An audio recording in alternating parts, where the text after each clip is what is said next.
Hi all, Jinu's അക്കാഡമിയുടെ പുതിയൊരു വീഡിയോയിലേക്ക് എല്ലാവർക്കും സ്വാഗതം. എല്ലാവരും സുഖമായിട്ടിരിക്കുന്നു വിചാരിക്കുന്നു. ഇപ്പം എല്ലാവിടെയും മഴയൊക്കെയാണ്. ആലപ്പുഴയിലും മഴയുണ്ട്. പക്ഷെ ഭയങ്കരമായിട്ടുള്ള മഴയൊന്നും ജിനൂസ് അക്കാഡമിയുടെ ഏരിയയിലില്ല. ഇനി അതും പറഞ്ഞ് ആരെങ്കിലും ഓഫ്ലൈനിൽ അഡ്മിഷൻ എടുക്കാനുണ്ടെങ്കിൽ ടെൻഷൻ അടിക്കേണ്ട. ഇവിടെ അങ്ങനെ വലിയ പ്രശ്നങ്ങളൊന്നും തന്നെ ഇല്ല. നമ്മുടെ അക്കാഡമി ഇരിക്കുന്ന ഏരിയ സേഫ് തന്നെയാണ്. ഇവിടെ ഇപ്പോഴും ഓഫ്ലൈനിൽ സ്റ്റുഡൻസ് ഒക്കെ ഉണ്ട്. പിന്നെ നിങ്ങളുടെ ഏരിയയിൽ നിന്ന് വരാൻ എന്തെങ്കിലും ബുദ്ധിമുട്ടും കാര്യങ്ങളും ഉണ്ടോ എന്ന് മാത്രം ചെക്ക് ചെയ്യുക. അതർ ദാൻ ദാറ്റ് ഇവിടെ വളരെ വളരെ സേഫാണ്. പിന്നെ നമുക്ക് മഴക്കാലമാണ് അല്ലേ, അതുകൊണ്ട് തന്നെ എല്ലാവരും എന്ത് ചെയ്യാം, ഹെൽത്ത് ഒക്കെ നന്നായിട്ട് ശ്രദ്ധിക്കുക. എസ്പെഷ്യലി എക്സാമിന് ഡേറ്റ് ഒക്കെ എടുത്തിരിക്കുന്ന സ്റ്റുഡൻസ് പ്രത്യേകം ശ്രദ്ധിക്കുക. കാരണം പനി ജലദോഷം ഒക്കെ വരാനായിട്ട് പോസിബിലിറ്റി ഭയങ്കര കൂടുതലാണ് അല്ലേ. അപ്പം നമ്മൾ ഈ ഒരു എക്സാമിന് വേണ്ടി പ്രിപ്പയർ ചെയ്തിട്ട് ലാസ്റ്റ് മൊമെന്റിൽ ഒരു പനിയും ജലദോഷം ഒക്കെ വരുത്തി ആകെക്കോളം ആക്കാതിരിക്കാനായിട്ട് ഡേറ്റ് എടുത്തിരിക്കുന്നവർ ഒന്ന് പ്രത്യേകം ശ്രദ്ധിക്കേണ്ടതാണെന്ന് ഒരു മുന്നറിയിപ്പ് ഞാൻ തരുന്നു. ഓക്കെ, അപ്പം ഇന്ന് ഞാൻ വന്നിരിക്കുന്നത്, ഞാൻ കുറേ വീഡിയോസ് മുമ്പ് ചെയ്തായിരുന്നു. അതായത് റീഡിങ്ങിൻ്റെ കുറേ സിനോണിംസും അതുപോലെ ലിസണിങ്ങിൻ്റെ ബോഡി പാർട്സ് വരുന്ന ആൻസേഴ്സ് അങ്ങനെ കുറേ ചെയ്തിട്ടുണ്ടായിരുന്നു. അതിൻ്റെയൊക്കെ താഴെ നല്ല അടിപൊളി സൂപ്പർ സപ്പോർട്ട് തന്നെയാണ് സ്റ്റുഡൻസ് തന്നുകൊണ്ടിരിക്കുന്നത്. കാരണം എനിക്ക് തോന്നുന്നു കുറച്ചും കൂടെ ഒരു കുട്ടികൾക്ക് എളുപ്പമാണ്. നമ്മളിപ്പം അല്ലേ ഒരു അക്കാഡമിക്കാർ തപ്പിയെടുത്ത് റീസെൻ്റ്ലി വന്ന ആൻസേഴ്സ് എന്തൊക്കെയാണ്, അതിനകത്ത് ബോഡി പാർട്ടായിട്ട് വരുന്ന ആൻസേഴ്സ് എന്താണ്, അതിനകത്ത് കൂടുതലായിട്ടും കുട്ടികൾ നമ്മൾ ഈ ഒരു കണ്ടന്റ് കൊണ്ടുവരുന്നത് എങ്ങനെയാണെന്ന് വെച്ചാൽ, നമ്മളിവിടെ ഓഫ്ലൈനിലും ഓൺലൈനിലൊക്കെ മോക്ക് ടെസ്റ്റ് നടത്തുന്ന സമയത്ത് കുട്ടികൾ നമ്മൾ മോക്കിൽ എഴുതി തരുന്ന ആൻസേഴ്സിന് അതിനകത്ത് തെറ്റ് വരുന്ന ആൻസറുകൾ കണ്ടിന്യൂസ്ലി റിപ്പീറ്റഡ്ലി സ്റ്റുഡൻസ് തെറ്റ് വരുന്ന answers, spelling, single word, double word, body parts, പിന്നെ നമ്മൾ സിംഗുലർ, പ്ലൂറൽ, ഇങ്ങനെയൊക്കെ ഒരുപാട് മിസ്റ്റേക്സ് കുട്ടികൾ കാണാറുണ്ട്. ആ മിസ്റ്റേക്കുകൾ എടുത്തുകൊണ്ട് ഹൈലൈറ്റ് ചെയ്തിട്ടാണ് നമ്മുടെ എല്ലാ വീഡിയോസും പോകാറുള്ളത്. അതുപോലെ തന്നെ റീഡിങ് സിനോണിംസ് പഠിക്കാൻ എല്ലാവർക്കും ഭയങ്കര മടിച്ചുകളാണ്. പക്ഷെ അങ്ങനെ പഠിക്കാൻ മടിയുള്ളവരെ നമ്മൾ വെറുതെ വിടാനായിട്ട് ഉദ്ദേശിച്ചിട്ടില്ല. അവർക്ക് കൂടെ വേണ്ടി ഡെഡിക്കേറ്റഡ് ആണ് ഈ വീഡിയോസ്. അപ്പം ഇന്നത്തെ വീഡിയോയിൽ നമ്മൾ ഈ OET ലിസണിങ്ങിൽ വരുന്ന ആൻസേഴ്സ്, കൂടുതലായിട്ട് ഈ റീസെന്റ് എക്സാമിലൊക്കെ കണ്ടുവരുന്ന ബോഡി പാർട്ടായിട്ടുള്ള ആൻസേഴ്സ്, അതിനകത്ത് സ്റ്റുഡൻസ് വരുത്തുന്ന മിസ്റ്റേക്ക് എന്തൊക്കെയാണ് എന്നുള്ളതാണ് ഇന്നത്തെ വീഡിയോയിൽ നമ്മൾ ഹൈലൈറ്റ് ചെയ്യുന്നത്. അപ്പോൾ ഈ ഒരു വീഡിയോ കണ്ടു കഴിയുമ്പോൾ നിങ്ങളുടെ OET എക്സാമിൽ നിങ്ങൾ ചെന്നിരിക്കുമ്പോൾ ഇനി ഒരിക്കലും ഈ ആൻസേഴ്സിൽ ഒരിക്കലും ഒരു തെറ്റ് വരുത്താനായിട്ട് പാടില്ല. അപ്പോൾ അത് ഇന്ന് ഞാൻ നിങ്ങൾക്ക് ക്ലാരിറ്റി തരാം. നമുക്ക് വീഡിയോയിലേക്ക് കിടക്കാം. Welcome to Jinu's academy. ഇനി OET ഈസിയായി ക്രാക്ക് ചെയ്യാം. ഓരോ നഴ്സിന്റെയും ലെവൽ അനുസരിച്ച് എളുപ്പത്തിൽ പഠിക്കാനുള്ള ടിപ്സ് നൽകിയാണ് ജിനൂസ് അക്കാഡമിയുടെ OET കോച്ചിങ്. ജിനൂസ് അക്കാഡമി, ഒന്നാമതെത്താം, സ്വപ്നങ്ങൾക്കൊപ്പം പറക്കാം. ഓക്കെ, അപ്പം ഞാൻ പറയുന്ന എല്ലാം സ്പെല്ലിങ് സഹിതം സ്ക്രീനിലും കൂടെ കാണിക്കുന്നുണ്ട്. ശ്രദ്ധിച്ച് നോക്കുക കേട്ടോ. നോക്കുക, നമുക്ക് കൂടുതലായിട്ട് മിസ്റ്റേക്സ് വരാൻ സാധ്യതയുള്ള ആൻസേഴ്സ്, എസ്പെഷ്യലി ബോഡി പാർട്ടായിട്ട് വരുമ്പോൾ കൂടുതൽ കുട്ടികൾ മിസ്റ്റേക്സ് വരുന്ന കാര്യങ്ങളാണ് ഇന്ന് നമ്മൾ ഡിസ്കസ് ചെയ്യാനായിട്ട് പോകുന്നത്. നീ എന്ന് കേൾക്കുമ്പോൾ നിങ്ങൾക്ക് തോന്നും ഞങ്ങൾ ഇതിനകത്ത് എന്ത് മിസ്റ്റേക്കാണ് വരുത്താറുള്ളതെന്ന്. അപ്പം നമുക്ക് ഓഡിയോ വരുമ്പോൾ ചിലപ്പോൾ പേഷ്യൻ്റ് പറയും എനിക്ക് പ്രോബ്ലം ഉള്ളത് നീയിലാണ് എന്ന് പറയാറുണ്ട്, ചിലപ്പം നീസിലാണ് എന്ന് പറയാറുണ്ട്. അപ്പം നമ്മൾ ശ്രദ്ധിച്ച് കേൾക്കണം. നീയിലാണോ പ്രോബ്ലം, അത് നീസ് എന്ന് പറയുന്നത്. നീസ് എന്ന് പറഞ്ഞാൽ എന്താണ്, രണ്ട് മുട്ടിലും ഉണ്ടല്ലേ. നീ എന്ന് പറഞ്ഞാൽ ഒരെണ്ണത്തിലേ ഉള്ളൂ, നീസ് എന്ന് പറയുമ്പോൾ രണ്ടെണ്ണത്തിലും ഉണ്ട്. ഇനി നമ്മൾ അതിനകത്ത് വീണ്ടും ശ്രദ്ധിക്കേണ്ട കാര്യം, റൈറ്റ് നീ എന്നോ ലെഫ്റ്റ് നീ എന്നോ പേഷ്യൻ്റ് എടുത്തു പറയുന്നുണ്ടെങ്കിൽ അത് അങ്ങനെ തന്നെ മെൻഷൻ ചെയ്യണം. ഇപ്പം പേഷ്യൻ്റ് പറയുവാണ് എനിക്ക് റൈറ്റ് നീയിലാണ് പ്രശ്നം എന്ന് പറയുമ്പോൾ നിങ്ങൾ അവിടെ നീ എന്ന് മാത്രം എഴുതി കഴിഞ്ഞാൽ നിങ്ങൾക്ക് മാർക്ക് കിട്ടത്തില്ല. എവിടെയാണ് പേഷ്യന്റിന് പ്രോബ്ലം ഉള്ളത് അത് നിങ്ങൾ സ്പെസിഫൈ ചെയ്ത് എടുത്തെഴുതിയെങ്കിൽ മാത്രമേ മാർക്ക് കിട്ടുകയുള്ളൂ. അപ്പൊ ലിസണിങ്ങിൽ നമ്മൾ അറിയാതെ നമ്മുടെ മാർക്ക് ചോർന്നു പോകുന്ന വഴികളിൽ ഒന്ന് ഇതൊക്കെ തന്നെയാണ്. ഒക്കെ ക്ലിയർ ആയെന്ന് വിചാരിക്കുന്നു. നീയാണോ, നീസാണോ, റൈറ്റ് നീ ആണോ, ലെഫ്റ്റ് നീ ആണോ, എന്താണ് പറയുന്നതെന്ന് ക്ലിയർ ആയിട്ട് കേട്ടതിന് ശേഷം എഴുതുക. അടുത്തതാണ് റിസ്റ്റ്. റിസ്റ്റ് എന്ന് പറയുമ്പം നമ്മളെല്ലാവരും RIST റിസ്റ്റ് എഴുതുന്നവരുണ്ട്. പക്ഷെ ഇവിടെ എന്താണ്, WRIST ആണ്. പക്ഷെ ഇവിടെ W സൈലന്റ് ആണ്. റിസ്റ്റ് വാച്ച് എന്നൊക്കെ നമ്മൾ പറയാറുണ്ട്. പക്ഷെ സ്പെല്ലിംഗ് എന്താണ്, WRIST ആണ്. പക്ഷെ റിസ്റ്റ് എന്ന് പറയുമ്പോൾ എല്ലാവരും RIST എഴുതാനുള്ള പോസിബിലിറ്റി കൂടുതലാണ്. അങ്ങനെ എഴുതുമ്പോൾ എന്താവുന്നു, നമ്മുടെ ആൻസർ റോങ് ആയി മാറുന്നു.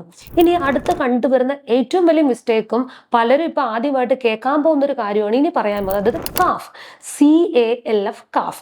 അപ്പൊ പേഷ്യന്റ് പറയും എനിക്ക് കാഫിൽ പ്രശ്നമുണ്ടെന്ന് പറയും, ചിലപ്പോൾ പറയും കാഫ്സിൽ പ്രശ്നമുണ്ടെന്ന് പറയും. അപ്പൊ നമ്മൾ എന്ത് ചെയ്യും, കാഫ്സ്. അപ്പൊ കാഫ് എഴുതുമ്പോൾ CALF കാഫ് എഴുതും. കാഫ്സിൽ പ്രശ്നം എന്ന് പറയുമ്പം CALF ES ചിലവർ എഴുതും, CALFS മാത്രമായിട്ട് കാഫ്സ് എന്ന് എഴുതുന്നവരുണ്ട്.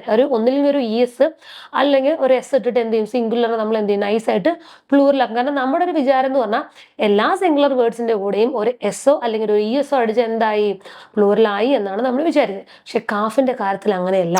കാഫ്സിന്റെ സ്പെല്ലിംഗ് വരുന്നത് CALFS VES ആണ് വരുന്നത് കേട്ടോ. CALVES ആണ് കാഫ്സ് വരുന്നത്. ഓക്കെ, അപ്പം കാഫ്സ് എന്നാണ് ഇത് വായിക്കുന്നതെങ്കിൽ ഇതിനകത്ത് എന്തുണ്ട്? എല്ലും വിയും എസും ഒക്കെ ഉണ്ട്. ഓക്കെ, അല്ലാതെ CALFS എന്നോ ES എന്നോ എഴുതിയാൽ അത് എന്താവത്തില്ല? കാഫ്സ് ആവത്തില്ല. പ്രത്യേകം ശ്രദ്ധിക്കുക. ഇനി നമുക്ക് റിംഗ് ഫിംഗർ. റിംഗ് ഫിംഗർ എന്ന് പറയുമ്പോൾ നമുക്ക് പലതരം ഫിംഗേഴ്സ് ഉണ്ട് അല്ലേ? അപ്പം റിംഗ് ഫിംഗർ എന്ന് പറയുന്നവിടെ നിങ്ങൾ ഫിംഗർ എന്ന് മാത്രം എഴുതിയാൽ നിങ്ങൾക്ക് ആൻസർ തെറ്റിപ്പോവും. അപ്പം നമ്മൾ ശ്രദ്ധിക്കണം, റിംഗ് ഫിംഗർ ആണോ? പിന്നെ അതുപോലെ തന്നെ ലിറ്റിൽ ഫിംഗർ. ലിറ്റിൽ ഫിംഗറിന് പകരമായിട്ട് പറയുന്ന വേർഡാണ് പിങ്കി എന്ന് പറയാറുണ്ട്. ഓക്കെ, അപ്പം ഓഡിയോ നമ്മളപ്പോൾ പിങ്കി എന്നൊക്കെ കേൾക്കുമ്പോൾ നമ്മൾ വിചാരിക്കും അടുത്ത വീട്ടിലെ വല്ല കൊച്ചിൻ്റെ പേരായിരിക്കും പിങ്കി എന്ന് പറഞ്ഞത്. അല്ല, ലിറ്റിൽ ഫിംഗറിന് പറയുന്ന മറ്റൊരു പേരാണ് പിങ്കി. അപ്പോൾ നമ്മൾ ശ്രദ്ധിക്കുക, റിംഗ് ഫിംഗർ ആണോ ലിറ്റിൽ ഫിംഗർ എന്ന് പറയുന്നുണ്ടോ, അതോ പിങ്കി എന്നാണോ പറയുന്നത്? പിന്നെ എന്തൊക്കെ ഫിംഗേഴ്സ് നമുക്കുണ്ട്?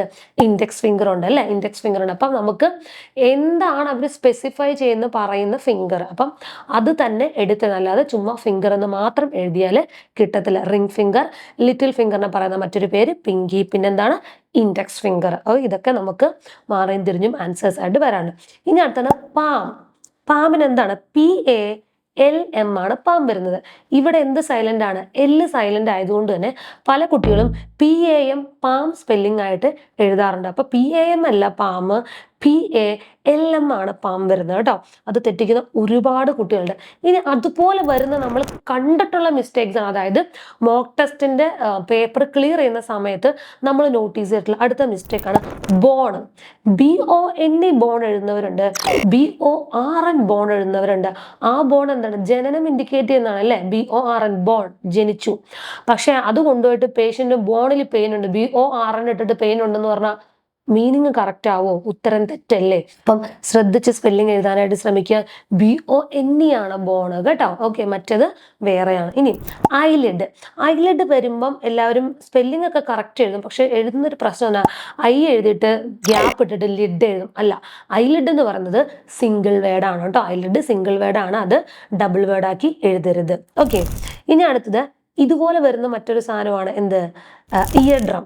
ഇയർ ഡ്രം എന്ന് എഴുതുമ്പോൾ EAR എഴുതിയിട്ട് DRUR ഡ്രം എഴുതുന്നവരുണ്ട്. അല്ല, ഇയർ ഡ്രം എന്ന് പറയുന്നത് ഒറ്റ വേർഡാണ്, ബോഡി പാർട്ടാണ് അല്ലേ? ഒറ്റ വേർഡാണ്, അത് പ്രത്യേകം ശ്രദ്ധിക്കുക. ഇനി നമുക്ക് വരുന്നതാണ് ഹീല്. HEEL ആണ് ഹീല്.